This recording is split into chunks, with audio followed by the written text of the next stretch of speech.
kan kita mencari, menggali kebenaran material, tapi kemudian dari petikan wawancara novel, dan kemarin saya juga berdiskusi dengan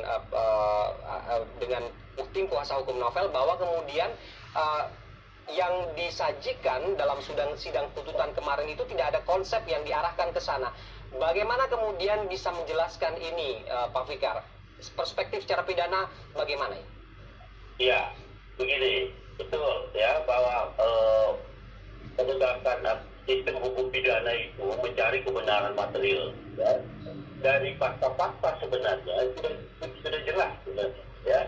Jaksa penuntut umum yang dalam hal ini itu mewakili negara, menjaga dilanggarnya kepentingan hukum, dalam hal ini adalah undang-undang pidana, ya. Dia sangat punya kepentingan, tapi bukan berarti dia hanya menerapkan hukuman saja, ya. Melihat undang-undang secara mata kuda, menerapkan undang-undang, tetapi juga harus melihat konteks sosialnya. Dan yang saya maksud konteks sosialnya adalah fakta-fakta juga yang terjadi di dalam persidangan, gitu, termasuk umpamanya pola relasi antara si penyiram dengan Novel Baswedan, kan itu juga menimbulkan satu kecurigaan, gitu. Mereka tidak punya hubungan khusus, mereka tidak pernah berhubungan, tapi tiba-tiba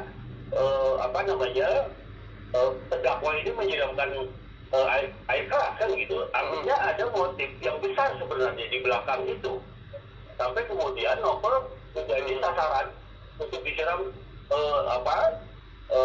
disiram air keras itu tadi, gitu ya. Nah, ini yang saya kira motif yang paling besar yang harus digali dan harus menjadi dasar penuntutan bagi tindak pidananya. Nah, karena itu saya bilang mestinya jaksa melihat konteksnya secara keseluruhan. Satu, penegak hukum, satunya juga dari sudut pelakunya juga sebenarnya kan dia bukan orang biasa, ya. Dia anggota kepolisian juga yang seharusnya dia punya tugas dan kewenangan melindungi masyarakat juga sebagai penjaga keamanan dalam negeri. Ya, tapi justru dia melakukan itu, justru melakukan tindak pidana yang sengaja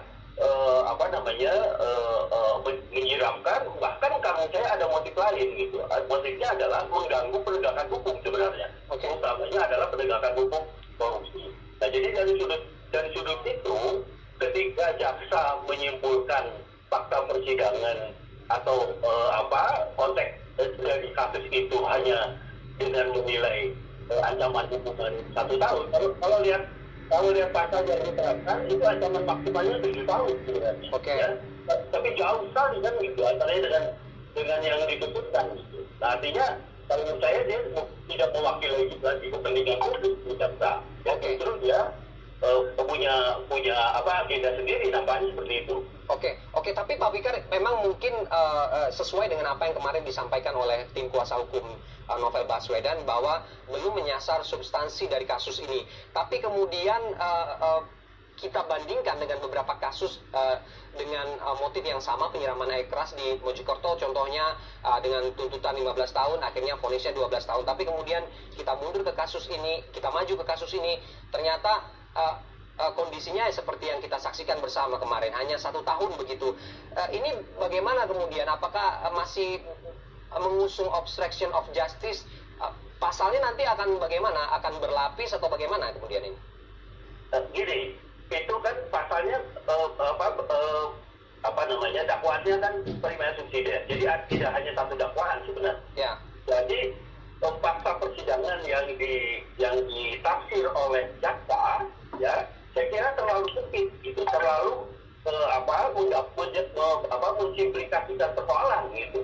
Ya, hanya pada bahkan ketika dia menafsir kesengajaan saja itu sudah melawan akal sehat gitu. Ya. Karena apakah dia tahu kok itu air keras itu akibat orang disiram, jangankan orang, ya. Tanaman atau binatang saja itu akibatnya bahkan binatang bisa mati, ya. Nah, karena itu saya bilang sebetulnya tidak hanya penganiayaan pasalnya yang bisa diterapkan, juga bisa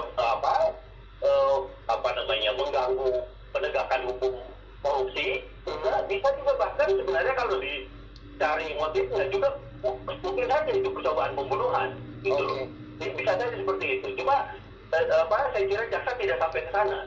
Dia cuma berada di wilayah penganiayaan gitu, dan penganiayaan pun ya ambil yang minimal gitu. Jadi karena itu kalau saya itu sudah keluar track gitu sebenarnya. Gitu. Oke, artinya kemudian sesuai juga dengan apa yang disampaikan Novel bahwa pengadilan di sidang tuntutan kemarin itu belum sampai ke kategori penganiayaan level tertinggi begitu ya, Pak Fikar ya? Betul. Padahal alat yang dipakai itu kan sangat mematikan sebenarnya. Alat yang paling keras itu lebih dari gada itu sebenarnya. Oke. Kalau gitu kita coba ke